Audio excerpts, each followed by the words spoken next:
Hello दोस्तों, नमस्कार। मेरा नाम है मनीष कुमार सिंह और आप देख रहे हैं 4 PM महाराष्ट्र। और महाराष्ट्र में इन दिनों जो है राजनीति कितनी गरमाई हुई है। नए नए समीकरण बनते दिखाई दे रहे हैं और रोज कुछ ना कुछ अपडेट आ रही हैं। और 4 जून को जब रिजल्ट आया उसके बाद क्या कुछ हुआ, सारी अपडेट्स आपके पास तो चली गई हैं। और आज हमारे साथ जो है खास मेहमान मौजूद हैं महाराष्ट्र की राजनीति पे चर्चा करने के लिए। सर, पहले तो आपका बहुत स्वागत है। मेरा नाम सी ए विट्ठल नवंदर है। मैं यहाँ पे मीरा भाईंदर में भारतीय जनता पार्टी का जिला सचिव हूँ और मेरा एक अपना फाउंडेशन है, कृष्णा फाउंडेशन, जिसके थ्रू मैं काफी सोशल काम करता हूँ। जी। तो आज जो है वो जिला सचिव हमारे साथ बैठे हुए हैं और क्योंकि बीजेपी ने किस तरीके से परफॉर्म किया है महाराष्ट्र में हमने वो देखा और जितनी उम्मीद थी उस उम्मीद पर खरी नहीं उतर पाई है। तो सर, सबसे पहले ये बताइए कि कहाँ कमी रह गई, क्योंकि हमने देखा कि तमाम नेता जो है वो लगातार कह रहे थे कि 40 के पार इस बार जो है सीटें आएंगी, लेकिन उतनी उम्मीद नहीं आई और जनता ने उतना जो है सपोर्ट इस बार नहीं दिखाया है महाराष्ट्र की राजनीति में। तो क्या लगता है कहाँ कमी रह गई? देखिए, ऐसा हर चुनाव में देखो कहीं कमी रह जाती है, कहीं हम बहुत ज्यादा परफॉर्म कर जाते हैं, तो ये तो हर चुनाव की अलग अलग बात होती है। मैं आपको एक बात आश्वस्त करना चाहता हूँ कि भारतीय जनता पार्टी और महायुति की तरफ से हमने पूरी मेहनत की कि यहाँ पे महाराष्ट्र में एनडीए कम से कम 35+ सीट लेके जाए। लेकिन कहीं ना कहीं कुछ हमारी कमियां रह गई। कहीं ना कहीं हमारे जो विधायकों का है वो शायद कनेक्ट नहीं रह पाया होगा। कहीं ना कहीं है कि बहुत ज़्यादा हमने मोदी जी के नाम पे चुनाव लड़ने की कोशिश की, रेदर देन कि हम जाके पब्लिक में कनेक्ट करें। कई चीज़ें ऐसी हुई, जैसे महाराष्ट्र में जो मेन रीजन लोग बता रहे हैं कि भाई दो पार्टियों को तोड़ा गया, तो उसका जो सिंपत्ति है वो उद्धव ठाकरे ग्रुप को और शरद पवार ग्रुप को मिला। और प्लस जो बाकी जो वोटों का पोलराइजेशन हुआ, ध्रुवीकरण हुआ, वो तो सभी जानते हैं कि वो उनको बीजेपी को वोट देना ही नहीं होता, वो उनका ध्रुवीकरण हो गया। तो यही सब मेन कारण है कि जिसकी वजह से महाराष्ट्र में हम अपेक्षित परिणाम अपने फेवर में नहीं लेके आ पाए। जी। मित्र जी, देखिए 2014 में हमने देखा कि शिवसेना के साथ जब अलायंस था तो 42 करीब सीटें, और 2019 में भी 40 से ऊपर सीटें आई थी। और इस बार जो है 28 सीटों पर करीब करीब जो है वो बीजेपी लड़ी और करीब 9 सीटों के आसपास। तो बहुत ज्यादा, क्योंकि देखा कि जिस तरीके से कैलकुलेशन बैठाया था कि दिल्ली में अगर सरकार बनानी है तो यूपी और महाराष्ट्र का योगदान, क्योंकि यूपी के बाद महाराष्ट्र ही ऐसा स्टेट है जहाँ सबसे ज्यादा लोकसभा सीटें आती हैं।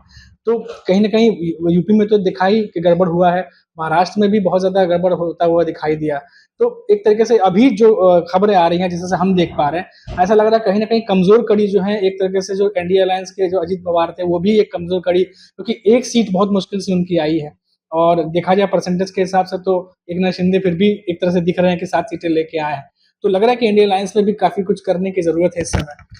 देखिए, हार जीत एक चुनाव का गणित होता है। आप देखोगे तो फिर भी मैंडेट है वो एनडीए को ही मिला है। ठीक है, भले हमारी सीटें कम आई है, लेकिन मैंडेट है वो अभी भी एनडीए को मिला है और मोदी जी ने फिर प्रधानमंत्री के रूप में तीसरी बार शपथ ली है। ठीक है, कुछ हमारी गलतियां हुई है, उसके हमें रीथिंक करने की जरूरत है, उन्हें कैलकुलेट करने की जरूरत है कि हम कहाँ डिस्कनेक्ट कर पाए।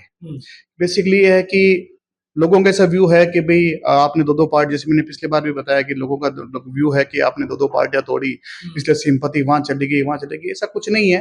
कई मुद्दे ऐसे थे कि जिसकी वजह से पब्लिक शायद डिस्कनेक्ट कर गई।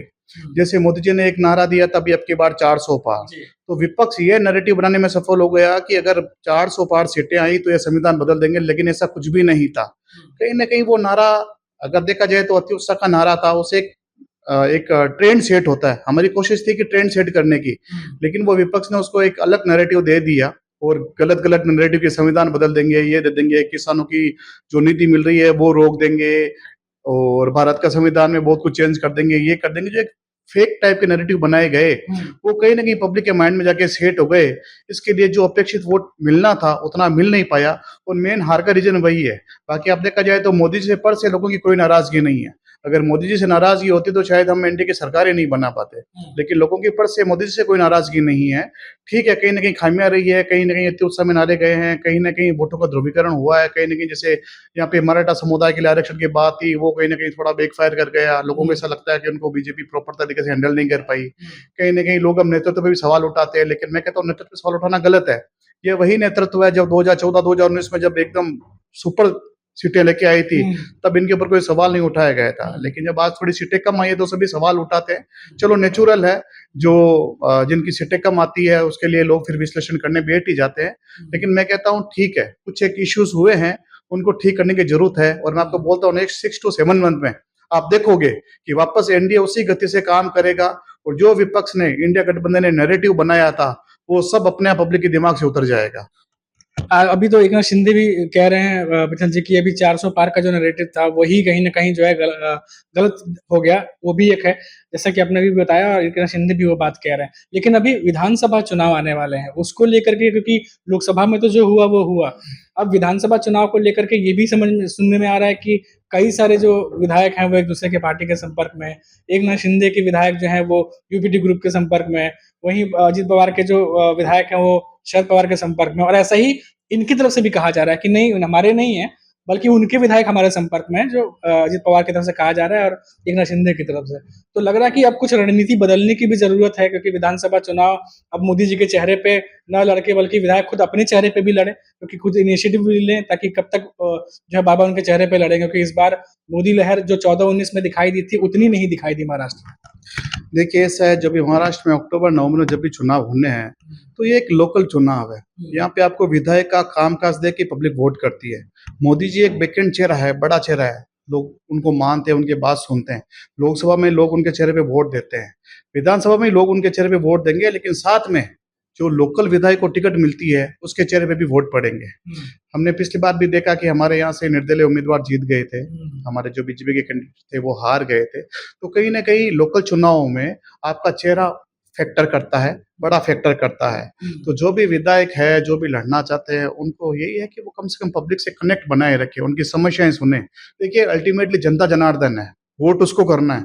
आप कितना भी ऊपर से ये कर ले वो कर ले, लेकिन उससे फर्क कुछ नहीं पड़ता। अल्टीमेटली पब्लिक के साथ जो कनेक्ट रहता है, जो जनता जनार्दन है, वही वोट करती है। हमें उनके साथ कनेक्ट रखना चाहिए, उनकी समस्याओं को सुनना चाहिए, वो क्या चाहते हैं उनके हिसाब से काम करना चाहिए। तो मैं कहता हूँ कोई बड़ी मुश्किल वाली बात नहीं है। और रही बात हमारे गठबंधन की महायुति की, तो मैं कहता हूँ विधानसभा में ये गठबंधन इंटैक्ट रहेगा, इसी तरह से चुनाव लड़े जाएंगे। क्योंकि जो जनता ने जिस मुद्दों से एनडीए को कम वोट किया वो तब सामने आ गए कि अभी कोई संविधान नहीं बदलने वाला, कोई कुछ नहीं होने वाला। जो मेन नैरेटिव बनाया था वही था, अब वो नैरेटिव आगे काम करने वाला है नहीं, क्योंकि संविधान बदलने वाला है नहीं। तो जो वोटरों में कुछ इस रीजन से नाराजगी थी, वो एनडीए से दूर नहीं हुए, कुछ नाराजगी थी। तो आई थिंक उनकी अब नाराजगी दूर हो गई होगी, और आई एम श्योर विधानसभा में वापस सारे के सारे हमारी महायुति को वोट करेंगे।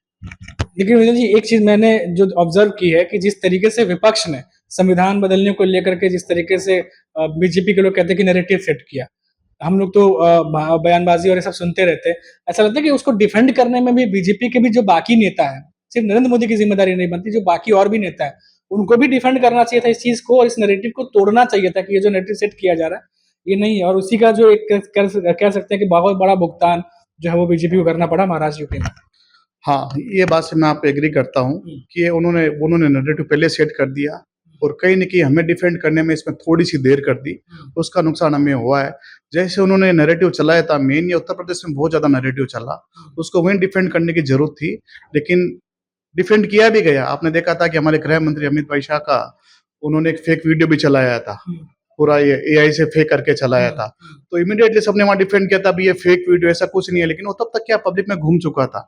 अब हर आदमी तो इतना इंटेलिजेंट होता नहीं है कि वो उस चीज को समझ सके, तो लोगों ने उस चीज को दिमाग में घर कर लिया। बाद तो आपने देखा होगा हर एक नेता ने इसको डिफेंड किया, भाई ऐसा नहीं है ऐसा नहीं है, लेकिन तब तक पब्लिक के माइंड में वो वीडियो जा चुका था और पब्लिक माइंड में माइंड सेट हो चुका था। और कुछ एक गैर जिम्मेदार व्यवहार या गैर जिम्मेदार आप बयान कह सकते हो, हमारे इंडियन नेताओं की तरफ से भी गए थे, तो उसकी वजह से कहीं न कहीं हमें इसका खामियाजा उठाना पड़ा। बड़ी ईमानदारी से ये बात कर रहे हैं, क्योंकि ज्यादातर जो बीजेपी के नेताओं से हमने बात की, हमेशा अपने खामियों को छुपाने की कोशिश करते हैं, बात ही नहीं करते हैं। लेकिन यही है कि जितना ज्यादा आप ट्रांसपेरेंट रहेंगे, जितना ज्यादा आप बात करेंगे, जनता उतना ही आपसे कनेक्ट करती है और बहुत ज्यादा आपका समय नहीं लेंगे। एक चीज हम जानना चाहेंगे आपसे दिल जी की, विधानसभा चुनाव आने वाले हैं अभी, और बहुत सारी रणनीति में बदलाव करने की जरूरत है, क्योंकि लोकसभा में हमने देखा कि बहुत सारे एक्सपेरिमेंट भी किए गए बीजेपी की तरफ से, बहुत सारे मौजूदा सांसद थे जिनका टिकट काट के नए चेहरों को मौका दिया गया। तो अब लगता है कि जो अभी आप लोगों की बातचीत तो होती होगी पार्टी के अंदर कि क्या कुछ रणनीति तैयार करने की जरूरत है, क्योंकि जिस तरीके से अभी लोकसभा में रिजल्ट आए हैं, कहीं ना कहीं विधायकों के मन में भी ये बात है कि यही रिजल्ट दोबारा ना दोहराया जाए विधानसभा में, नहीं तो फिर से एनडीए को एक बहुत बड़ा लॉस हो सकता है और एमवीए को फायदा पहुंच सकता है। तो 3 महीने का समय बहुत ज्यादा नहीं होता, बहुत सारी तैयारियां करनी पड़ती हैं। तो आप क्या कैसे देख रहे हैं यहाँ से जर्नी आगे की? मैं यहाँ से आगे जर्नी से देखता हूँ कि जो भी इच्छुक विधायक है उनको मैक्सिमम यहाँ से जनता से कनेक्ट करना चाहिए। कोई भी चुनाव जीतने का एक ही मूल मंत्र है, आपको जनता के बीच में रहना है, जनता की समस्याएं सुननी है और उनका निवारण करना है। और निवारण करना, अगर आप अभी निवारण नहीं कर पा रहे हो तो आप उनको एश्योरेंस देना है कि इनका निवारण हो जाएगा। चुनाव जीतने की एक ही गणित है, कोई दूसरी गणित नहीं है कि आपको जनता जनार्दन की बात सुननी है, जनता के बीच में जाना है, जनता के मुद्दों को उठाना है, जनता के बीच में रहना है। ये एक ही गणित है, कोई गणित नहीं चलेगी। जो आदमी काम मैक्सिमम तरीके से कर पाया, अच्छे से कर पाया, वो अपनी नया पार लगा लेगा। और जो नहीं कर पाया तो उसके लिए खतरा हो सकता है। और आगे विधानसभा चुनाव में मैं आपको फिर आश्वस्त करना चाहता हूं कि ये विधानसभा चुनाव में हमारी पार्टी बहुत अच्छा परफॉर्म करेगी और एक्स्ट्राऑर्डिनरी परफॉर्म करेगी, इसमें कोई दो राय नहीं है। जो उन्होंने फेक नैरेटिव चलाए थे, जो भी जितना सब कुछ हमारा डैमेज जितना होना था हो चुका। अब हमें यहाँ से गेयर नहीं करना है, इसके नीचे जाने की हमारे पास में कोई गुंजाइश नहीं है। जी, बहुत बहुत धन्यवाद हमसे बात करने के लिए। और जैसा कि उन्होंने कहा कि जनता के बीच ही जाना पड़ेगा, ये सही बात है।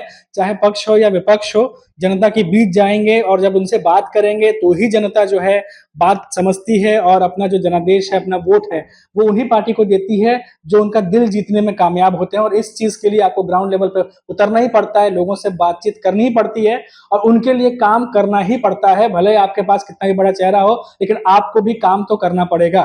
तो बहुत धन्यवाद हमसे बात करने के लिए, थैंक यू सो मच। तो अभी के लिए फिलहाल इतना ही और आप देखते रहिए 4 PM महाराष्ट्र। फिर लौटेंगे तो बात करेंगे किसी बड़ी खबर पर। तब तक के लिए मुझे इजाजत दीजिए, नमस्कार।